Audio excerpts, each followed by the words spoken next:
बात करते हैं राष्ट्रवाद की। राष्ट्रवाद का शाब्दिक अर्थ मैंने आपको कल भी बताया था कि राष्ट्रवाद का मतलब ये होता है कि कोई राष्ट्र होता है और उस राष्ट्र में वहां के लोग रहते हैं, उसको जनता बोलते हैं। जब इस जनता का सारा उद्देश्य अपने राष्ट्र के लिए हो जाता है, वो सारे के सारे काम किसके लिए करते हैं? राष्ट्र के लिए। कि हमारे राष्ट्र का नाम सबसे उच्च होना चाहिए, चाहे वो औद्योगिक क्षेत्र हो, चाहे वो शिक्षा हो, चाहे वो सीमा विस्तार हो, चाहे उनका जनसंख्या वगैरह सब उनके अच्छे से रहे। सारा का सारा किसके लिए होगा? तो उनका सारा किसके लिए हो जाता है? राष्ट्र के लिए। जब जनता का पूरा ध्यान किस पर चल जाता है? राष्ट्र पर। तो इसे हम क्या बोलते हैं? राष्ट्रवाद। कल हमने पढ़ा था कि राष्ट्रवाद का उदय सबसे पहले यूरोप में हुआ। यूरोप में भी मैंने बताया कि फ्रांस में, और फ्रांस में क्रांति हुई, जिसको बोला गया फ्रांस की क्रांति। तो हुई थी फ्रांस की क्रांति 1789। इस क्रांति में क्या किया गया? इस क्रांति में ये किया गया कि जो जनता थी, फ्रांस की क्रांति से पहले जो फ्रांस है, यहाँ पर जो सत्ता थी वो निरंकुश लोगों के पास में थी। तो इस क्रांति में क्या किया गया कि जो सत्ता है, जो ताकत है, निरंकुश लोगों के हाथों से निकाल के किसके हाथों में दे दी गई? जनता के हाथों में दे दी गई। जो पहले निरंकुश लोग थे वो शासन वहां करते थे फ्रांस में, तो उनसे सत्ता छीन ली गई उस क्रांति के दौरान। इस क्रांति के दौरान उनसे ताकत छीन ली गई। ताकत किसको दे दी गई? जनता को। इसे बोला गया फ्रांस की क्रांति। कहने का मतलब जो अधिकार पहले राजा के पास में थे, वो अधिकार किसके पास में चले आए?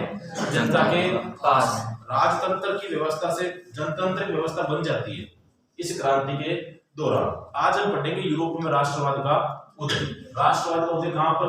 यूरोप में। यूरोप में राष्ट्रवाद का उदय। ये वाला मध्य भाग, ये वाला पूर्वी भाग किसके अधीन थे? निरंकुश लोगों के अधीन थे। यहाँ शासन कौन कर रहे थे? निरंकुश लोग यहाँ पर शासन कर रहे थे। इन इलाकों का नाम है ऑस्ट्रिया, एक का नाम क्या है? हंगरी। ऑस्ट्रिया और हंगरी। यहाँ पर जो शासन वर्ग था उसका नाम क्या था? हाब्सबर्ग। अब ये जो यहाँ पर शासन बन रहा है, ये जो शासन हो रहा है, ये किसी एक क्षेत्र पर नहीं हो रहा है, ये सॉरी एक समुदाय का नहीं है। यहाँ पर अलग अलग कबीले मिले हुए हैं। और जो हाब्सबर्ग साम्राज्य है उसमें ऑस्ट्रिया में अलग कबीले हैं, हंगरी में अलग कबीले हैं। इन सब कबीलों को बोल के क्या बोल दिया गया? हाब्सबर्ग साम्राज्य। इसमें कुछ इलाका ऑस्ट्रिया का है, कुछ हंगरी का है, कुछ लोग अलग भाषा बोलते हैं, कुछ लोग अलग भाषा बोलते हैं, लेकिन ये जो साम्राज्य ये कैसा है? हाब्सबर्ग साम्राज्य। एल्पस के कौन थे? 13 लोगों का समूह है, उसको क्या बोला गया? 13। अब एल्पस के क्या थे इसमें? एल्पस देश या एल्पस जो जगह है वहां पर कौन से लोग रहते हैं? 13। वो यहाँ पे भी रहते थे। तो एल्पस के यहाँ पर कौन थे? 13। मुख्य रूप से कहाँ के रहने वाले हैं ये? एल्पस। इसमें एक और था, एक था लोम्बार्डी और एक था वेनेशिया।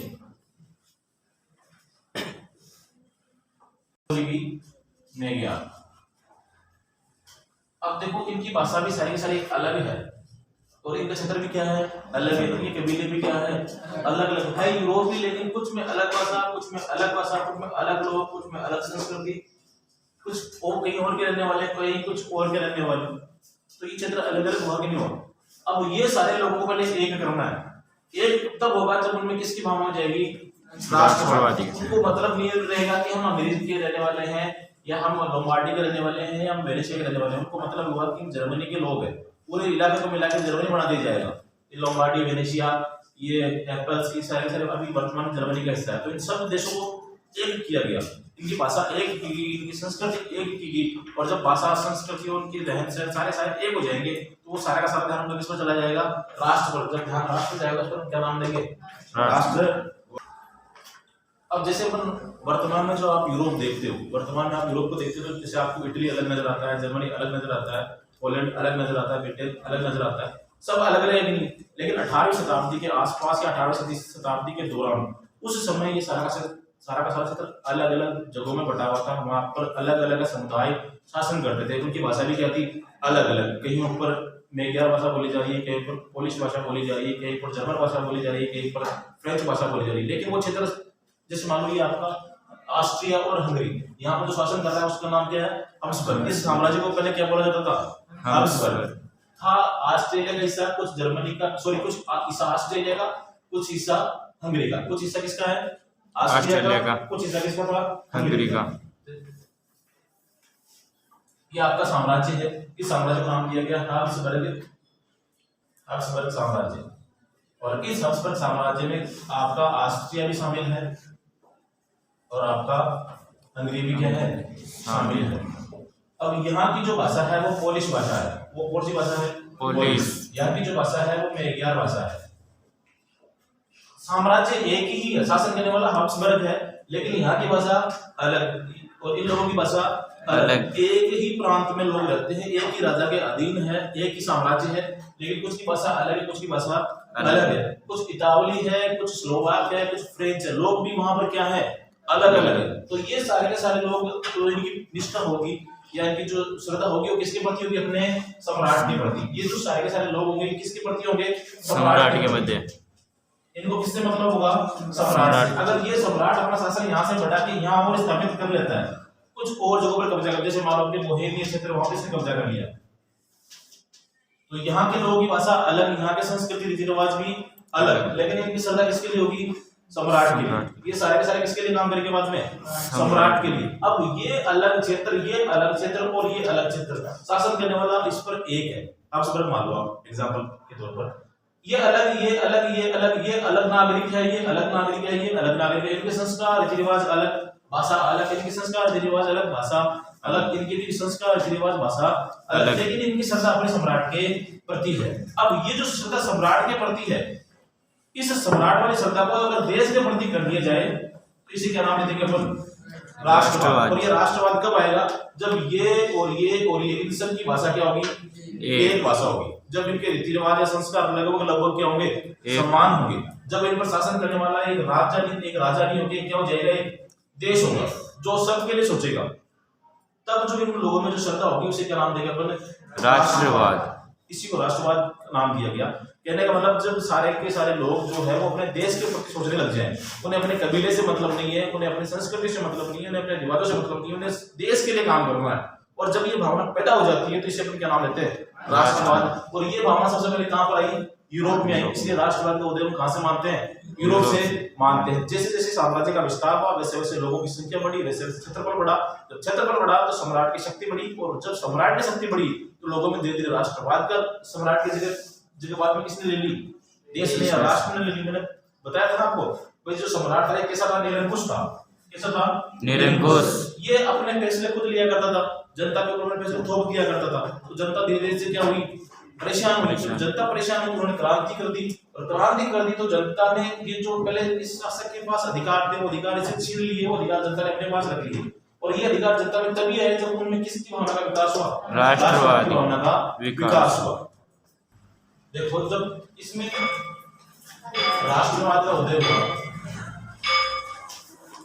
उस समय यूरोप का जो समुदाय था, यूरोप जो था, उस यूरोप में जो मध्यम भाग है यहाँ पर कुछ लोग रहते थे जिनको बोला गया कुलीन वर्ग के लोग। या तो इनकी जमीन ज्यादा हुआ करती थी तो ये रहते थे शहरों में, जमीन से किराए में था, शहरों में उन्होंने हवेली वगैरह बड़ा रहती थी। ये जो इलाका है यहाँ पर छोटे किसान या फिर यूं कहें कि जो किराए पर लेते थे जमीन, किराए पर जमीन लेकर खेती करते थे। किराए पर जमीन लेकर क्या करते थे? खेती।